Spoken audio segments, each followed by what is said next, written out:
Alegria, gente, estar aqui participando dessa escola de paz, partilhando experiências. Assim, acho que nós estamos vivendo um tempo diferente. Por isso que quando nós pensamos no título, né, assim, para a gente refletir sobre questões psicológicas e culturais como pais hoje. Esse hoje é muito importante. Vou pedir a Dani que venha até aqui à frente.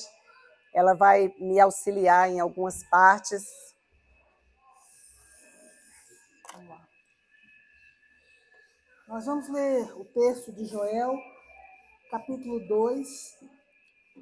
Joel, capítulo 2. Posso começar? Pode. Toquem a trombeta em Sião e deem o alarme no meu santo monte. Que todos os moradores da terra tremam, porque o dia do Senhor está chegando, já está próximo.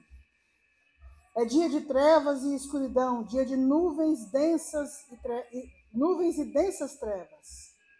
Como a luz do amanhecer sobre os montes, assim se difunde um povo grande e poderoso, como nunca houve igual, desde os tempos antigos, nem haverá outro depois dele, pelos anos seguintes, de geração em geração. À frente dele vai fogo devorador, atrás dele vem chamas destruidoras. Diante deste povo, a terra é como o jardim do Éden, mas atrás dele fica devastada como um deserto, nada lhe escapa. Agora, Joel 1. Joel 1. A palavra do Senhor foi dirigida a Joel, filho de Petuel. Prestem atenção, velhos, e escutem, todos os moradores da terra. Aconteceu algo assim no tempo de vocês ou nos dias dos seus pais? Contem isso aos filhos de vocês, que eles o contem aos filhos deles, e que esses falem isso sobre a geração seguinte. O que o gafanhoto cortador deixou, o gafanhoto migrador comeu. O que o migrador deixou, o gafanhoto devorador comeu. O que o gafanhoto devorador deixou, o gafanhoto destruidor comeu. Malaquias. Quando eu li há alguns anos esse texto, eu entendi que a vida, o verde, tudo aquilo que representa o vigor do homem estava sob ameaça. A ameaça contínua, a ameaça dessas que se inicia de uma forma mais sutil e que vai tomando proporções ao ponto de que nós até nos acostumemos com a paisagem sem verde, sem vida, sem essa força interior que nós já estamos sem ela e que muitas vezes vencemos com um café, com uma mensagem no WhatsApp, com uma palavra específica, às vezes um jargão, e o Senhor nos alerta para uma posição especial nesses tempos, de tocar a trombeta, de fazer jejum, de se tornar guerreiro. Ele diz que o fraco diga, eu sou guerreiro. Há um movimento, quando a gente fala do hoje para as famílias, não podemos considerar que as coisas estão em curso normal. Não podemos, temos que aprender a viver em guerra. Temos que aprender a nos comunicar, a enxergar, a pôr o coração de uma forma que não sejamos enganados pela aparência de paz. Há também a mensagem do Senhor de que, acho que é em Jeremias, né, de que ai daquele que diz que há paz quando não há paz. E nós vemos esse estilo de encorajamento, de reunião, e em especial de vida familiar,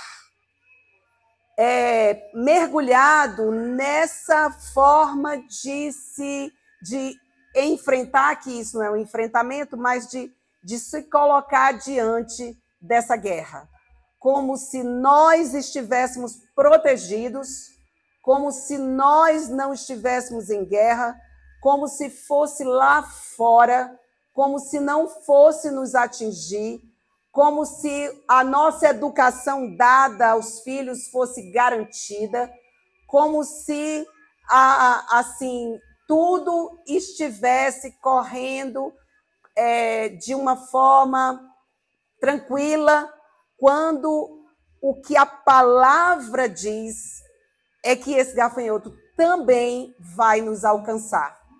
Que esse gafanhoto, o texto de Joel fala que alcança os bêbados que querem o vinho, que alcança o sacerdote que quer o vinho para celebrar.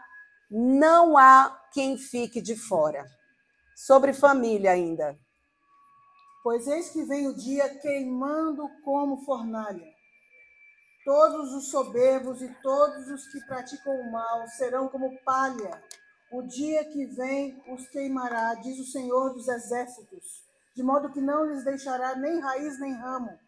Mas para vocês que temem o nome, nascerá o sol da justiça, trazendo salvação nas suas asas. Vocês sairão e saltarão como bezerros soltos da estrebaria. Vocês pisarão os ímpios, pois eles se farão cinzas debaixo das plantas dos pés de vocês. Naquele dia que preparei, diz o Senhor dos Exércitos, lembre-se da lei de Moisés, meu servo, a qual lhe prescrevi em Horebe para todo Israel, a saber, estatutos e juízos. Eis que eu lhes enviarei o profeta Elias, antes que venha o grande e terrível dia do Senhor. Ele converterá o coração dos pais aos seus filhos, e o coração dos filhos a seus pais, para que eu não venha e castigue a terra com maldição. Pode sentar um pouquinho. Obrigada, Dani. Já eu chamo de novo. Como eu estava dizendo, essa aparente sensação de paz muitas vezes vem de crenças que nós somos, principalmente nós evangélicos, somos muito...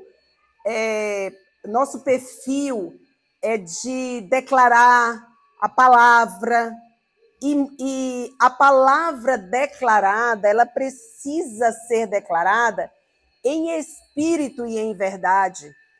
E nós temos, muitas vezes, agido por uma fé supersticiosa e não uma fé operante. E em 1 Tessalonicenses, Paulo diz que aqueles irmãos, eles tinham destaque por causa de 3 coisas: fé operante, amor abnegado e esperança firme. Esse texto recentemente tocou profundamente ao meu coração, porque não basta ter fé, não basta ter amor, não basta ter esperança. É na hora do coração com coração. Por isso, Malaquias diz, usando o que nós estamos aplicando aqui, que não é o encontro do que eu acho que está acontecendo com o meu filho, com a minha filha, com o meu marido, porque eu creio que eu estou segura, protegida, porque eu já falei, porque eu já ensinei, como se minha palavra fosse alguma coisa. O lugar onde essas coisas acontecem não é no mundo natural da família. Não é porque eu disse, olha, tudo que eu falo, meu filho ouve, ele concorda, ele é quietinho, está tudo garantido. Bote o coração no coração. Saia dessa estrutura da aparência, da palavra, entre mais fundo, sabe? Quebre muralhas. Saia saia do conforto, mosquitinhos.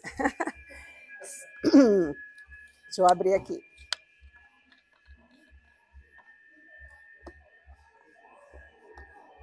Saia da acomodação, do conforto que nós estabelecemos, do romantismo que muitas vezes somos levados a festejar onde não tem festa. É necessário se alegrar, sim, mas uma alegria que vem do Senhor e não das aparências. Estamos sendo convocados a tocar trombeta, estamos sendo convocados a uma fé operante, não uma fé supersticiosa, uma fé que não diz, eu já sei, eu já conheço. É o contrário, é uma fé que diz, eu amanheci hoje o dia querendo conhecer, querendo ir mais fundo. Conheçamos e prossigamos em conhecer ao Senhor. Esse coração com coração, esse sair da crença já estabelecida, da forma de agir com a família já instituída, do que já está ritualizado, da rotina, do que já está garantido. Volte à salvação, volte a ver se seus filhos realmente sabem quem é Jesus, realmente sabem, têm uma experiência com Ele, se eles ouvem a voz, qual foi a última vez, meu filho, que você ouviu a voz de Deus, que Deus falou com você? Qual foi a última vez que você foi transformado por Ele? Meu filho, você sente o Espírito Santo te dando tudo aquilo que Ele veio te dar? Porque, gente, nós temos recursos, mas a família de Deus, o povo de Deus está morrendo de inanição, de fome, de desnutrição, quando existem recursos que o povo não sabe acessar. E nós vamos começar a ouvir coisas como é que eu ouço a voz de Deus? Seu filho sabe o que é fazer jejum? Seu filho sabe o que é buscar a Deus? Não somente aquela hora instituída, aquela devocional diária. Repito, tenham cuidado com a rotina, tenham cuidado com o que já parece que está funcionando.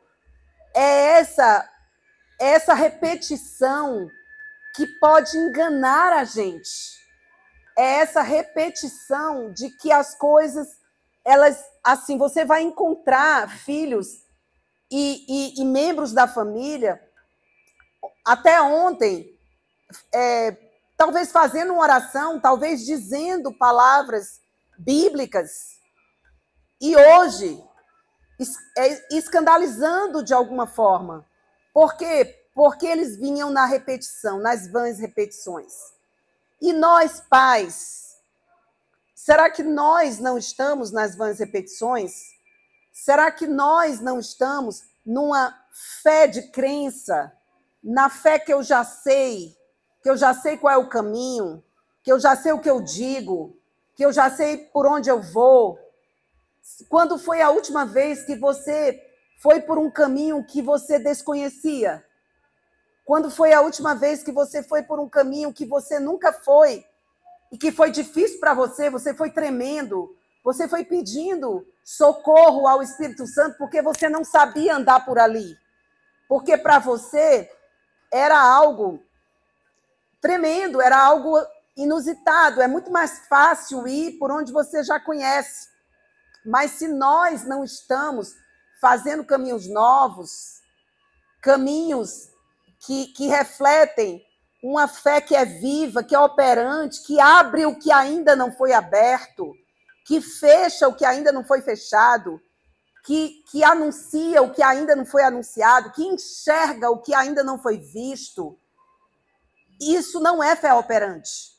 Nós não estamos em fé operante se só estamos repetindo. Da mesma forma, o amor abnegado. Quando foi a última vez que você doeu o seu coração, talvez até o seu estômago, quando você ouviu aquilo, quando você teve que engolir, quando você disse, sabe, eu queria dizer alguma coisa, mas eu não vou destruir essa pessoa com o que eu tenho para dizer. Quando você deixou de fazer alguma coisa que fez mal a você para não fazer mal ao outro. Quando foi que você discerniu que era hora de andar a segunda milha, de ficar acordado mais tempo do que o costume, de aguentar o que não é fácil aguentar? Quando foi que, em nome da família, de um filho, de um cônjuge, de um irmão, de alguém de casa, você andou essa segunda milha? E quando foi que você viu tudo desmoronar na sua frente e você disse, esperança firme? Porque crê quando as notícias são boas, crê quando fizeram o que você disse para ser feito, crê quando você se sente no controle, tem esperança de que as coisas estão acontecendo, levando a um bom termo. Quando você se sente num passo a passo que você controla, é fácil. Não, isso vai acontecer, depois isso vai acontecer, depois isso vai acontecer. Mas é o que nós somos chamados diante desse gafanhoto, desse lugar que nunca houve antes, desse lugar que ninguém tem a resposta pronta, que ninguém nunca trilhou esse caminho, ninguém nunca educou filhos nesse tipo de cultura, ninguém nunca enfrentou o conjunto de pensamentos, de ideias, de forças que estão sobre os nossos filhos e sobre nós hoje. Nunca enfrentamos. É necessário que nós saibamos tomar atitudes nunca tomadas também. É necessário estar dispostos ao que a gente nunca fez também. E quando a gente fala do gafanhoto, eu coloquei... Só um minutinho para eu abrir aqui. Eu coloquei aqui uma sequência para a gente se inspirar, para a gente imaginar o gafanhoto cortador como sendo pequenos atos, pequenos acontecimentos que vão cortando o nosso relacionamento com nossos filhos. Gafanhoto cortador. Pequenas experiências, sabe? Talvez aquela que deixa passar porque não dá para tratar tudo, deixa passar porque é coisa da adolescência, porque eu estou cansado. Lá vem o gafanhoto cortador, cortando. Lá vem o gafanhoto fazendo com que esse vínculo pai-filho comece a ficar esgarçado, comece a não ter tanta força. Eu não estou falando da força do controle, eu não estou falando da força da vigilância 100%. Você já acorda assim, no papel de controlador, vigilante, fiscal do filho. Ninguém está sendo chamado para nenhuma dessas coisas. O vínculo, o coração no coração, a força desse vínculo, o investimento nessa confiança, nessa ponte que não está quebrada, é o que nós precisamos para o dia mal, é o que nós precisamos para quando eles se assustarem, é o que nós precisamos para quando a gente, opa, alguma coisa está acontecendo, deixa eu ir lá. Esse é o gafanhoto cortador. Ele vem devagarzinho. Eu posso afirmar que nenhum de nós se livrou dele. Que nenhum de nós, até pela agitação em que nós vivemos, até pela quantidade de experiências, de confusões na vida dos filhos e nossas, que nós, cada um de nós, não estejamos com os vínculos cortados, esfacelados de alguma forma. E quando ele fala do próximo gafanhoto, o gafanhoto migrador, eu fico imaginando que esse vínculo começa a migrar para outros. Que isso que é para pai e mãe fazerem começa a ser esperado de outros. Começa a ter escuta, ter atenção, os filhos começam a ter uma espécie de atração pelo que vem de outras vozes, de outras personalidades. Não que nós sejamos o vínculo dos nossos filhos, mas não existe uma migração vincular quando se trata de pais e filhos. Existe uma expansão vincular. Existe uma experiência de expandir e levar para longe aquela bênção, aquela herança, aquela confirmação, aquele ide, porque papel de pai e mãe é enviar. Não existe um corte, um rompimento. Se deixar pai e mãe fosse abandonar pai e mãe, nós não honraríamos a pai e mãe. Se honrar pai e mãe fosse ficar para sempre dentro de casa com pai e mãe, nós não deixaríamos pai e mãe e seguiríamos. Há um equilíbrio na palavra de Deus, nas instruções a respeito de como devemos expandir esses vínculos. Nós vamos falar mais adiante do que eu denomino de ciclo de amor na família, como que se expande do vínculo de filho ao vínculo de pai. Aquele que é pai não deixou de ser filho.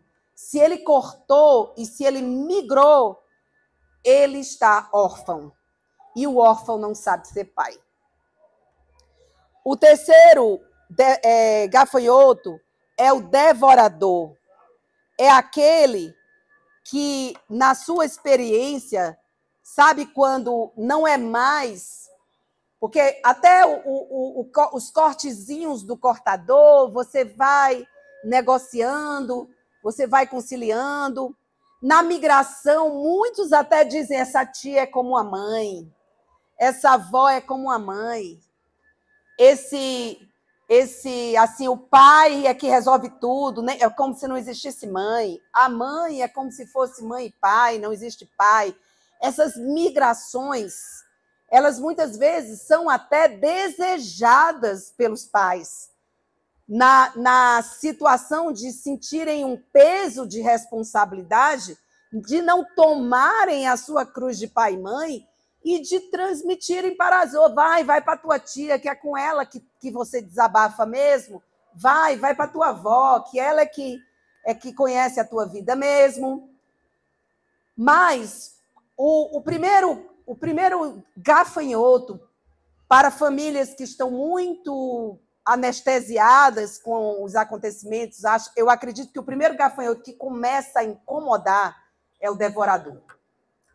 Porque quando chega o devorador, e ele não chega do nada, ele chega fazendo a continuação do migrador, que já chegou fazendo a continuação do cortador, mas quando ele chega, a gente sente um impacto. Então, é aquele vínculo perturbado. Já existe uma perturbação no relacionamento entre pais e filhos. Já existe uma agonia, você querer alcançar e não alcança. Você tentar ser que a sua palavra, que a sua posição, sua autoridade, inclusive, seu amor, todas as coisas que devem vir de pai e mãe, entra em um campo de perturbação. No primeiro e no segundo, como eu falei, poderá ter uma aparente sensação de tá tudo bem, mas a agonia começa a acontecer aí. E eu tenho visto, assim como um médico, quando olha para um corpo febril ou já desmaiando, passando mal, ele diz, isso aqui começou lá atrás e agora que esse paciente está realmente sentindo os efeitos. Mas isso não começou hoje nem ontem. Tem alguma coisa nesse organismo que vem sendo perturbado, tem uma disfunção aqui que chega a um nível de perturbação maior e hoje ele me procura aqui. Ele vem aqui para a emergência, mas não começou agora. Então, assim também eu penso que é necessário que o gafanhoto perturbador, devorador chegue para abrir os nossos olhos, para nos tirar dessa conformação que é humanamente terrível, mas real. Nós só vamos para o médico quando estamos com uma dor aguda. Nós só oramos quando nos perturbamos. Nós só tomamos providências quando as coisas já estão no nível angustiante. E assim nós precisamos saber enxergar todos os gafanhotos. Tenho dito a vários pais, não vá cuidar do filho onde você sente o vínculo perturbado e esqueça o filho que você acha que está tudo bem. Porque vai ser uma questão de tempo. Esse outro, o gafanhoto devorador, chega lá. Porque agora só quem existe é o irmão perturbador.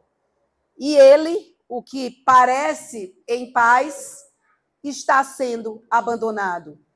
Precisamos cuidar do verdor da nossa casa. Precisamos cuidar das nossas plantinhas quando as primeiras ameaças estão chegando.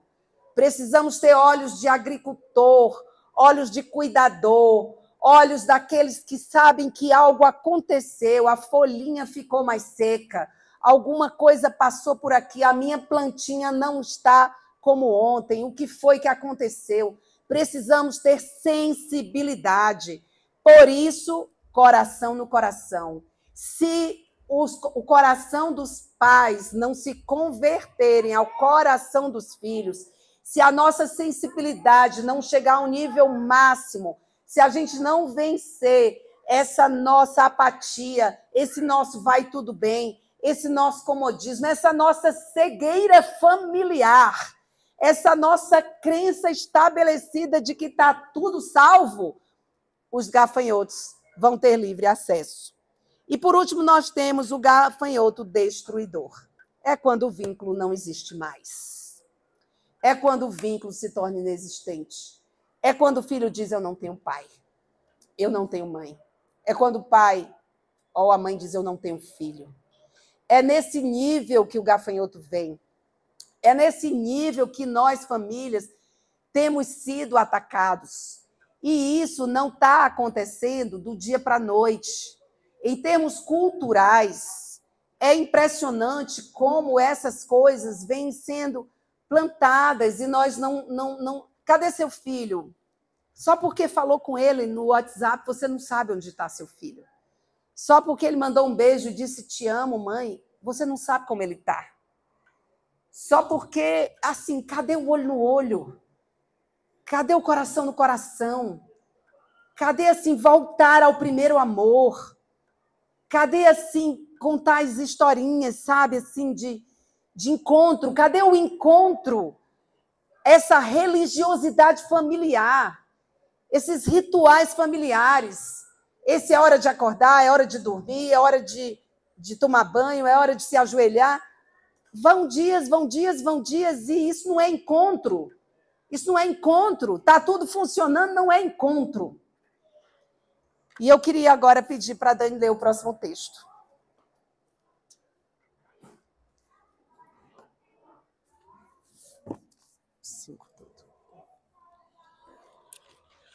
Primeira Pedro, capítulo 5.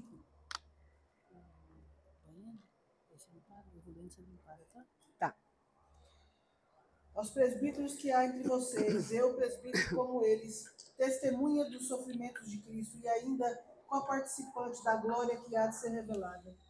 Peço que pastoreiem um rebanho de Deus que há entre vocês, não por obrigação, mas espontaneamente, como Deus quer, não por ganância, mas de boa vontade. Não como dominadores dos que vos foram confiados, mas sendo exemplos para o rebanho. E quando o Supremo Pastor se manifestar, vocês receberão a coroa de glória que nunca perde o seu brilho. Obrigada, Dani. A gente vai já ler mais um pedacinho desse texto, mas comentando um pouco. O que foi que você disse, Dani, que presbítero quer dizer? Ancião, aquele que guarda o rebanho. Há um rebanho confiado a nós.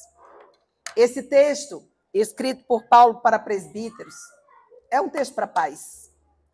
Assim como eu falei que as nossas casas estão virando verdadeiras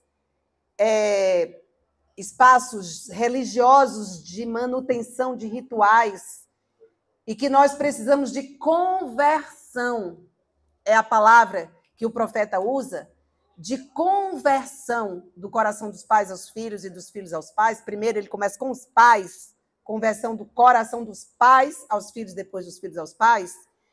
Assim também, vocês, nós, nos foi confiado esse rebanho. Nós somos presbíteros em casa. Nós somos anciãos no sentido mesmo da igreja, onde nós temos um rebanho a cuidar, a zelar, nos foi confiado. E ele começa colocando duas bases fundamentais para esse posicionamento. Primeiro, ele nos lembra que nós somos testemunhas dos sofrimentos de Cristo. E depois ele diz que nós somos coparticipantes da glória a ser revelada.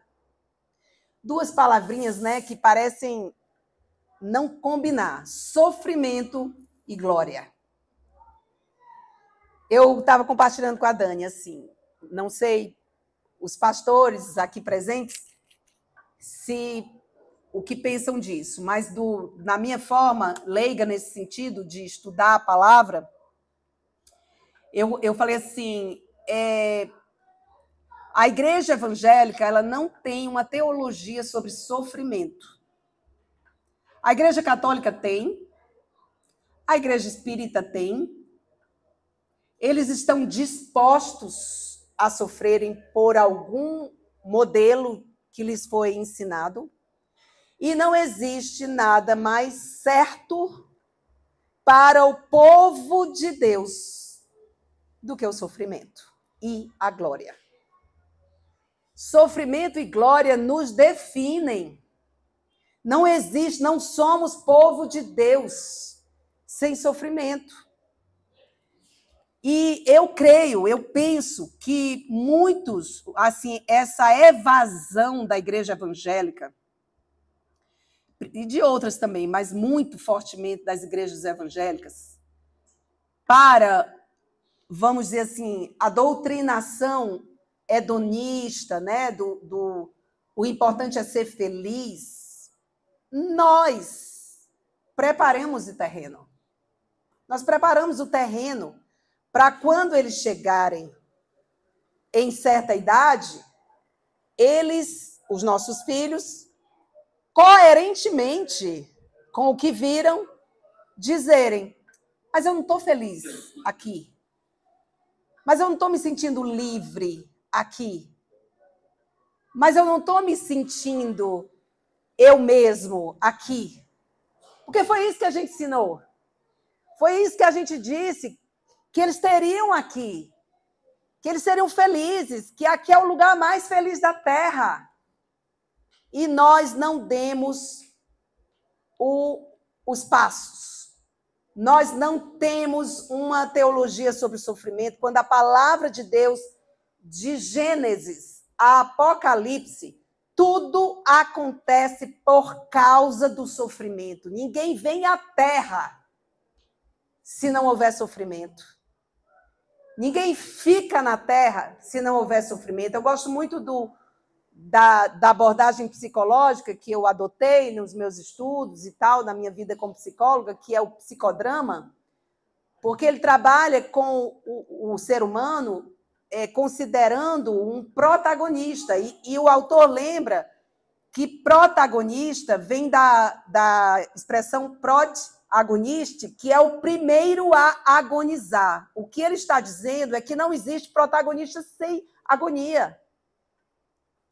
Por que que o nosso povo, os nossos filhos, talvez nós mesmos, estejamos nos automutilando, não aguento mais, certo? Desistindo. Por que que nós... primeiro que eles não estão mais seguindo um caminho para se tornarem os protagonistas da história de Deus. Eles não sabem mais fazer esse caminho. A gente não sabe mais fazer o caminho. Porque ser protagonista não é ser médico, dentista, professor, pastor. Não é a profissão que eu vou ter. Eu posso não ter profissão nenhuma e ser protagonista. Ser protagonista é eu assumir o meu lugar no mundo. Com um completo pacote, onde eu vou desenvolvendo minha vocação, profissão, sabe, ministério, história. É uma força. Nós estamos vivendo uma geração, isso tem a ver com gafanhoto, onde nós não temos mais pessoas com força. A palavra de Deus diz, porque filhos estão para nascer e não há forças para dá-los à luz. Oi? Gente, isso é sério. Começa em nós, pais. Qualquer agoniazinha, a gente já entrega os pontos. Não tem mais mães querendo parto natural. Parto normal. Não tem mais homem querendo suar o suor do rosto. Não tem mais. E por que então nós teríamos filhos querendo pagar o preço de ser gente de Deus, de ser gente, filho de Deus, duas vezes sobre a terra, um protagonista dentro do reino de Deus, onde não se entra sem cruz. Nós somos testemunhas do sofrimento de Cristo. A Bíblia chega a dizer que nós precisamos completar o sofrimento de Cristo. Não existe essa de Jesus já sofreu, agora é o bem bom. Não tem texto na Bíblia que diga isso. Eu não sei de onde nós tiramos nossa posição de alienados. Parece que lemos outra Bíblia. Parece que o romantismo, assim, há um encanto, um enfeitiçamento sobre nós, que a gente está lendo e não está escutando, que não está entrando. O que a palavra nos chama a ser.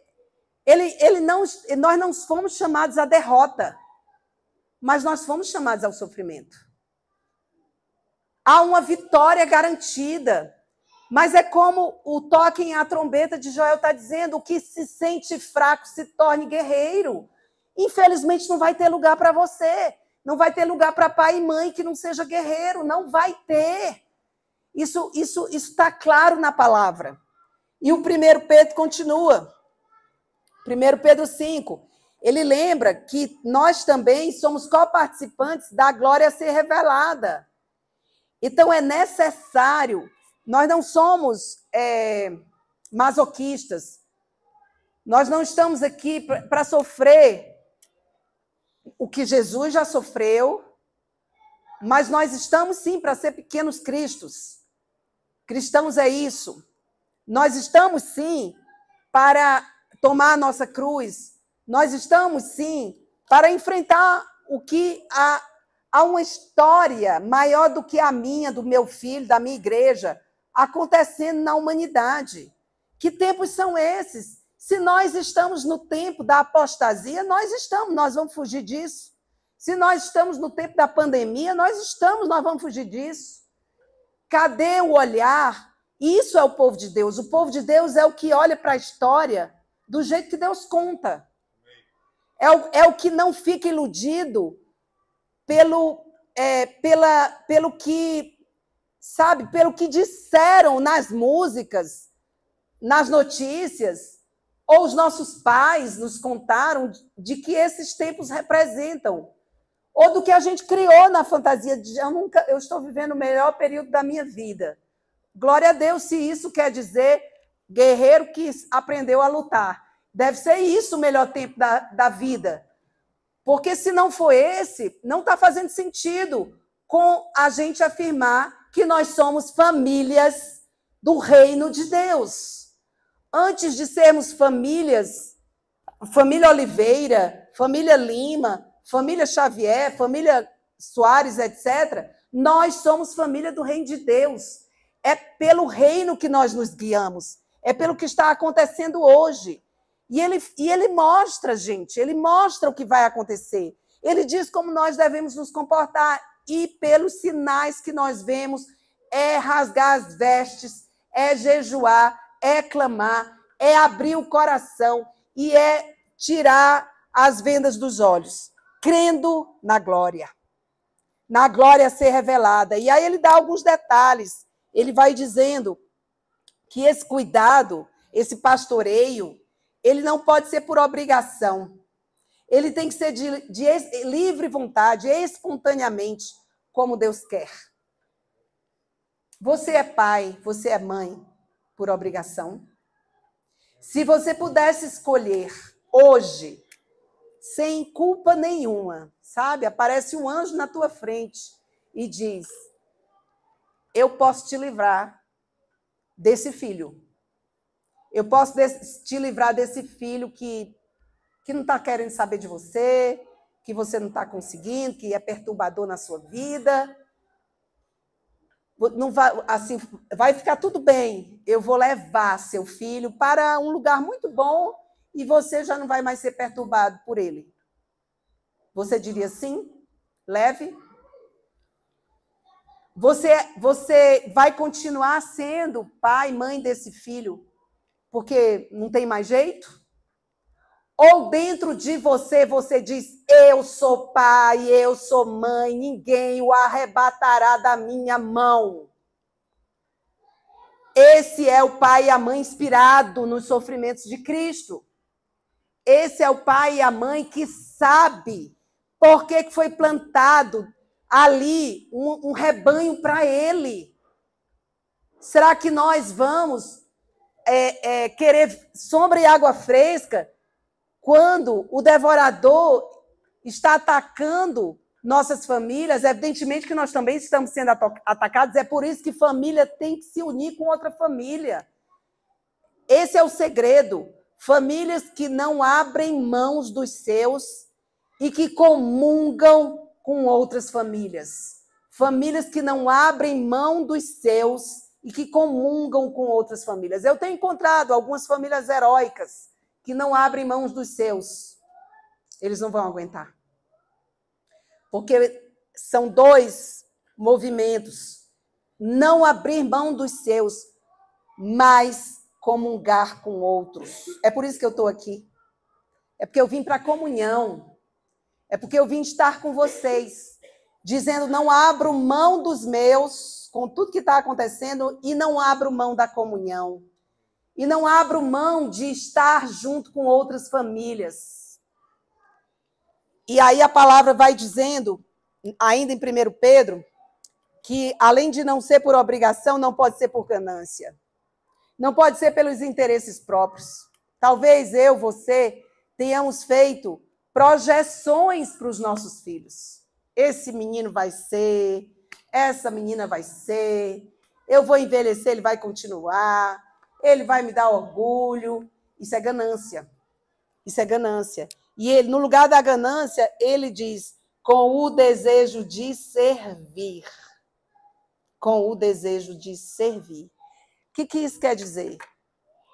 Isso quer dizer que nós não sabemos o resultado.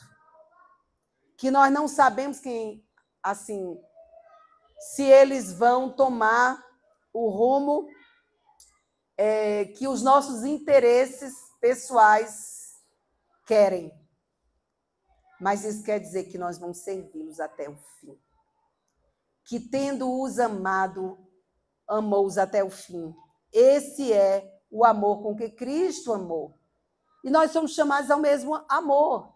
Não existe condições da gente pensar em ser pais e mães sem essa inspiração dada para os presbíteros em relação ao seu rebanho. E, por último, é não como dominadores dos que nos foram confiados, mas como exemplos. Eita! Faço o que eu digo e não faço o que eu faço. Eu já passei por isso, eu já passei pela disciplina, eu já aprendi, agora é sua vez, meu filho. Por isso que a conversão é primeiro no coração dos pais aos filhos. Gente, se você quer que seu filho se converta, converta-se primeiro. Se você quer que seu filho seja atento primeiro. Se você quer que ele acorde cedo primeiro. Se você quer que ele ouça a voz de Deus, ouça primeiro. Se você quer realmente que a alma dele seja salva, cuide da sua primeiro. Alimente-se. Qual foi assim, o alimento fresco para a sua alma? Nós não somos chamados a heróis. Nós somos chamados a transmissores de um legado que passa por sofrimento e chega na glória. Porque é isso que nós estamos transmitindo ao nosso rebanhozinho. Hoje eu estava dizendo para minha neta, no Uber, indo para a casa da Dani, falando de algumas coisas, e me calhou lá, conversando com o motorista, de poder dizer, Julieta, é desse jeito. A gente tem muitos problemas, mas Papai do Céu nos dá forças para continuar sorrindo e buscando nele, buscando a força dele para a gente conseguir resolver. Às vezes demora, mas a vida tem problemas. Ela já está precisando desse tipo de pregação. Mas a gente confia, a gente se anima. A vovó vai brincar com você, mas a vovó também vai resolver os problemas. Porque é assim, é na alegria do Senhor, é na força do Senhor. E a gente não se desespera e nem desiste. Foi a minha mensagem para a minha netinha de 5 anos. E por último ele diz que vai se manifestar o Supremo Pastor e que nós receberemos a imperecível coroa de glória. Está aqui a glória de novo. A imperecível coroa de glória. Agora eu perdi. 1 Pedro. Então, nós faremos parte dessa glória se seguirmos esse modelo de parentalidade. Se não seguirmos o modelo de sombra e água fresca. Dani, pode ler o texto agora de 1 Pedro 5. Deixa eu ver qual era. Eu acho que no 4. Peça igualmente aos jovens. Isso. Que estejam sujeitos aos mais velhos, que todos se revistam de humildade no trato de uns com os outros, porque Deus resiste aos soberbos, mas dá graça aos humildes. Portanto, humilhem-se debaixo da poderosa mão de Deus, para que ele, em tempo oportuno, os exalte. Lancem sobre ele todas as suas ansiedades, porque ele cuida de vocês. Sejam sóbrios e vigilantes. O inimigo de vocês, o diabo, anda em derredor como um leão que ruge procurando alguém para devorar. Resistam-lhe firmes na fé, certo de que os irmãos de vocês, espalhados pelo mundo, estão passando por sofrimentos iguais aos de vocês. E o Deus de toda graça, que em Cristo os chamou à sua eterna glória, depois de vocês terem sofrido por um pouco, ele mesmo irá aperfeiçoar, firmar, fortificar e fundamentar vocês. A ele seja o domínio para sempre. Amém. Amém. O que ele está dizendo, gente? Que tem um sofrimento. Está aí de novo sofrimento, né? Não é uma palavrinha que a gente goste. Se cumprindo como os nossos, pelos irmãos em toda a terra. E depois de termos sofrido por um pouco, ele mesmo nos há de fundamentar, fortificar, firmar, nos há de aperfeiçoar, firmar, fortificar e fundamentar. Há um processo. Há um processo. Se a gente quiser seguir a ideia própria nossa, a nossa receita, sabe? O que nos ensinaram nossos pais, o que a gente tem de crença, a gente insiste, mas há uma receita aqui. E a receita é de firmar, é de fortificar. Ninguém se torna fortalecido sem passar por isso. É bem verdade que existe a tristeza segundo o mundo, que produz morte, e a tristeza segundo Deus, que produz arrependimento, produz mudança, produz transformação. E a palavra que nós mais precisamos hoje nas nossas vidas, na vida dos nossos filhos, das nossas famílias, é transformação. Não podemos continuar como estamos. Nenhum de nós pode continuar como está. Se nós pararmos onde estamos, se nós não atravessarmos assim, as muralhas, as barreiras, há uma jornada que não para. Quem para, morre. Quem ficar achando que aqui está bom, já está garantido, vai ser devorado. Há um movimento que nós, famílias, precisamos fazer. Há um caminho a seguir e não um cadeado a colocar nas portas da nossa casa, nos protegendo contra as ameaças exteriores, porque nunca foi proteção verdadeira se esconder. Nunca foi. Nunca foi proteção verdadeira ir para a caverna. Toda proteção verdadeira está em enfrentar. Resistir ao diabo e ele fugirá de vós. E humilhai-vos sobre a poderosa mão de Deus. Em tempo oportuno. Meu Deus, nós não sabemos, a gente quer apertar o botão de Deus como se aperta um botão de um celular e vê a resposta chegando. Há um tempo oportuno. Ele diz que sofrimentos iguais aos nossos, essa é uma palavra profética na minha vida hoje. Sofrimentos iguais aos meus estão se cumprindo em toda a terra.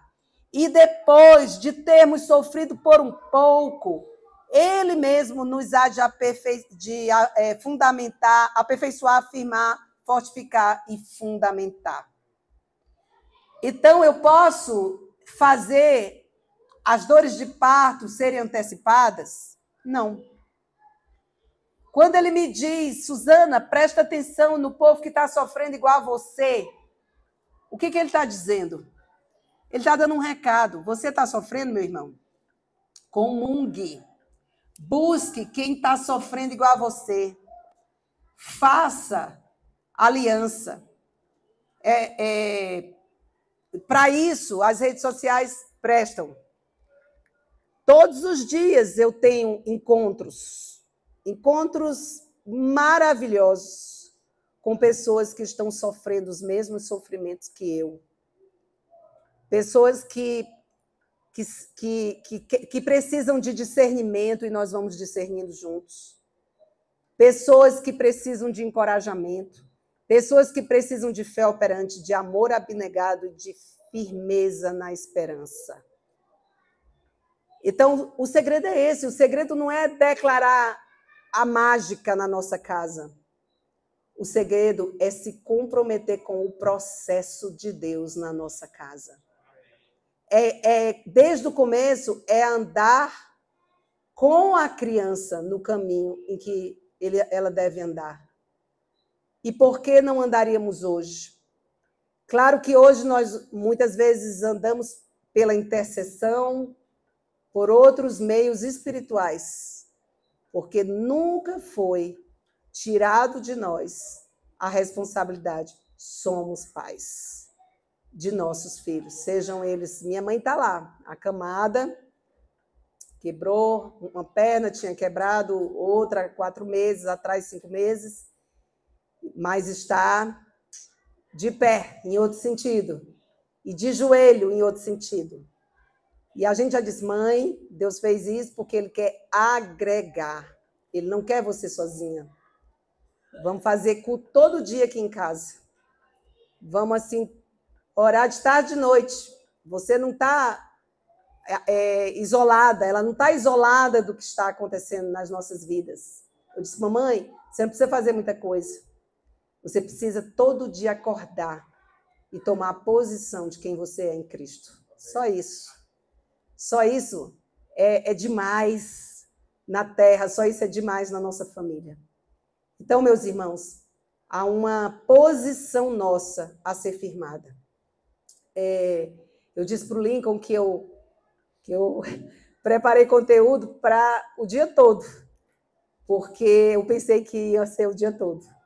Mas essa é a introdução. Essa é a introdução. E que o Senhor complemente. Mas eu quero só anunciar os 2 outros capítulos que foram escritos, estão aqui, mas não cabe dentro da hora, mas tudo tem seu tempo. A próxima parte, quando o Lincoln me chamar, já está pronto aqui, será sobre como lidar com os filhos quando eles estão sendo super estimulados numa noção de desejo, emoção e sentimentos.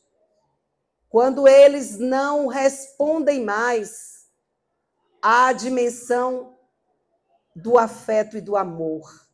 Quando eles vivem como se fossem drogados, dependentes químicos, que todos os dias precisam se emocionar com o que veem, com o que ouvem, com o que fazem, e não sabem mais responder à estrutura profunda dos afetos e do amor. Não são mais guiados por esse tipo de estrutura. E hoje vivem na estrutura onde eles se drogam todo dia, porque se eles não fizerem isso todo dia, eles não vivem. Eles não estão enraizados nos afetos e no amor, e sim estimulados pelo desejo, pelas emoções e pelos sentimentos. E o outro capítulo é sobre o ciclo do amor na família. O que tem a ver o lugar de filho, o que é que Deus proclama, o que é para todo filho viver. O que é para todo filho, digamos assim, inaugurar na sua alma. E se ele não inaugurar, ele vai adoecer. Depois da etapa do filho, vem a do irmão. há algo que precisa ser inaugurado pelo lugar de irmãos, pelo amor fraterno. E se isso não for inaugurado, eles também vão adoecer. E aí vem os outros dois tipos, que eles acontecem em uma família que nós constituímos, porque todos nós nascemos filhos, todos nós nos tornamos irmãos, e o que nós fizemos com isso vai determinar o que nós fazemos na nossa família, que nós constituímos como casal e como pais e mães. E o que é que Deus instituiu para que todo casal inaugurasse em suas almas? O que é a conjugalidade dada por Deus, dentro dessas raízes que nós falamos aqui, que são raízes profundas de afeto, de amor. E, por último, o que todo pai tem que inaugurar como pai e mãe. Hoje nós pulamos para a parte dos pais, para o posicionamento dos pais, para uma consciência e um chamamento assim urgente de que nós precisamos tratar os nossos filhos como rebanhos que estão sendo arrastados pelas trevas, que nós precisamos sair da cegueira e tomar uma posição de guerreiros comprometidos com as armas espirituais. Mas há toda uma sedimentação, um processo de enraizamento, que se nós não desenvolvermos, nós não conseguiremos. Por isso eu pergunto, nesse tempo, se pergunte, onde estão suas raízes de filho, de irmão, de casal e de pai e mãe, para que você assuma uma posição de pai verdadeiramente consistente e que a água não leve, as ondas não destruam a sua casa por ela ser firmada em areia, e sim em rocha. Vamos firmar o nosso lugar de família que vai para além do nosso comportamento de pais. É muito mais sedimentado o que nós precisamos ser para vencermos nesse tsunami que avança sobre nós hoje. Deus abençoe essa igreja, Deus abençoe essa escola de paz, Deus abra o entendimento, Deus rasgue os corações de vocês e nós possamos juntos pelejar essa carreira que nos está proposta, sem desistir, sem romantizar, mas estando firmes na esperança, abnegados no amor e operantes na fé. Muito obrigada. Deus abençoe. Eu vou pedir a Suzy para orar por nós. Amém. Fazer uma oração por nós aqui. Isso, depois eu falo. Vamos ficar em pé, gente?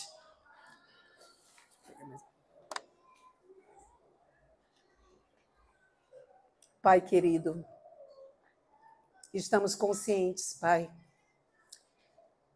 pelo menos em parte, de que não estamos no lugar da bênção. Não estamos aperfeiçoados, firmados, fortificados, fundamentados para a vitória que em Ti temos recursos. Perdoa-nos, Pai. Perdoa-nos pela justiça própria. Perdoa-nos pela ganância em nossos papéis que nos foram dados por Ti. Perdoa porque somos dominadores nesses papéis e não o Senhor em nós. Perdoa-nos, Senhor Deus, porque estabelecemos crenças que vêm da nossa racionalidade e não da revelação do Senhor em nós. Pai, nos ensina, nos corrige. Pai, nos deixa dispostos, nos ajuda aqui como pais a dizer sim a tua proposta cirúrgica. Pai, nos hospitaliza no teu hospital. Nos ajuda a nos render. Vamos sim sofrer quando estiverem procurando a veia para colocar o soro. Quando cortarem a nossa ferida e serrarem o nosso osso. Porque, Pai, se nós nos submetemos a hospitais para ficarmos bons de uma queda, de uma locomoção, de um deslocamento inadequado do ponto de vista físico, por que não nos submeteríamos ao teu hospital, à tua cirurgia, ao teu processo de intervenção profunda em nosso ser, Pai?